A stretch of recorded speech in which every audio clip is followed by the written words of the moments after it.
Hey guys, bonjour. J'espère que vous allez très bien. Une fois de plus, soyez les bienvenus. Aujourd'hui, j'aimerais laisser un message à quelqu'un. J'aimerais dire que dans la vie, si certains exemples ne vous enseignent pas, ce que vous devez faire, c'est d'observer la nature. La nature a quelque chose à nous enseigner. Voilà pourquoi un bel esprit disait ne cessez jamais d'apprendre, car la nature ne cessera jamais de vous enseigner. La nature, elle est là, elle nous enseigne tous les jours. Et aujourd'hui, j'aimerais qu'on tourne le regard plus précis, qu'on tourne le regard plus précisément sur la leçon que la nature nous enseigne, la loi de la sémence et de la récolte. Il y a beaucoup de gens dans la vie qui se disent, bon oui, c'est vrai, la chance existe ou le hasard, donc je vais réussir un jour, quand je vais me lever, boum, je deviens un homme réussi ou une femme réussie. Non, ça ne se passe pas comme cela. La nature nous dit, le cultivateur qui est content à la fin de la saison, c'est ce cultivateur qui a sémé, qui a travaillé, qui a mis la sémence dans la terre et au moment opportun, la sémence va pousser et viendra par la suite la période de la récolte. C'est comme cela aussi dans la vraie vie.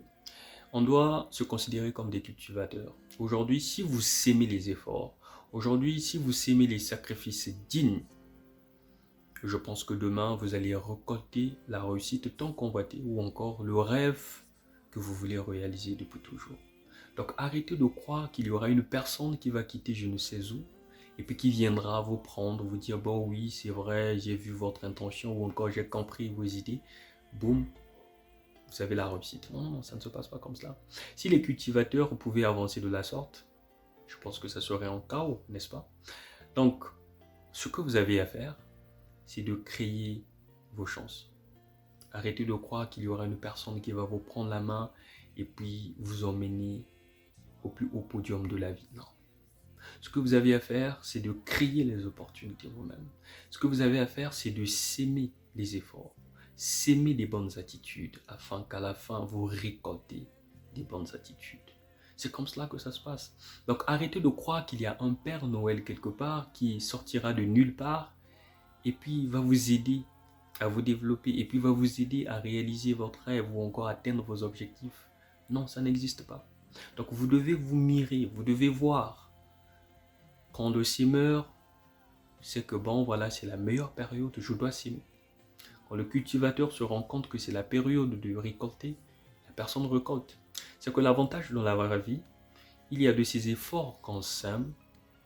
Deux fois, la vie ne nous dit pas quand est-ce que ça va pousser ou encore ça va donner des résultats. Voilà le paradoxe de la vie. Alors, ce que vous avez à faire, vous devez vous mirer de la patience. D'ailleurs, je vais faire une vidéo où je vais parler de la patience. Vous devez vous mirer de la patience. Ça fait partie des vertus. Ok? Donc, vous devez avoir la patience.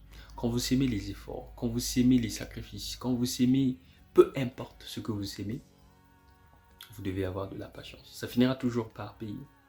Soyez comme ce cultivateur qui cultive le bambou encore, qui plante les bambous. Vous allez remarquer les personnes qui sont plus précisément dans ce domaine ont une longue patience. Pourquoi? Parce qu'ils savent que l'activité dans laquelle on s'est lancé n'est pas facile. Le bambou, ça a été démontré, en moyenne, le bambou, pour pousser, il faut 4 ans, voire 5 ans. Donc, vous faites des activités où vous savez que les résultats ne peuvent être vus qu'après 5 ans. Je vous assure que vous devez être quelqu'un de patient, pas vrai?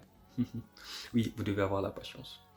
Donc, ce que vous avez à faire, peu importe l'activité, peu importe ce que vous voulez réaliser, soyez comme un cultivateur.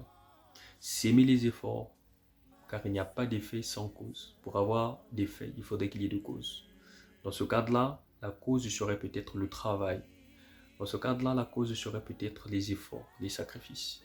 Et n'oubliez pas, le sacrifice, c'est ce qui fait mal. Il n'y a pas de sacrifice doulant. Un sacrifice fait toujours mal. Ok? Donc, c'est ce que vous devez faire. Et je pense qu'en agissant de la sorte, les jours à venir, il y aura des résultats. Ok? Arrêtez de vous comparer, arrêtez de vouloir être comme les autres. Non. Chacun de nous a sa vie, chacun de nous a sa façon d'être.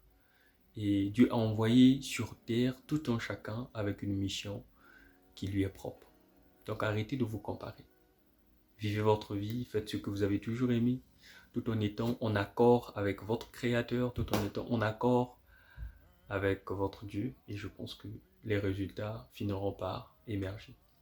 Une fois de plus, merci beaucoup de m'avoir suivi. Merci de m'avoir suivi. C'est votre frère, Davidson. Bah, c'est ça. Au revoir.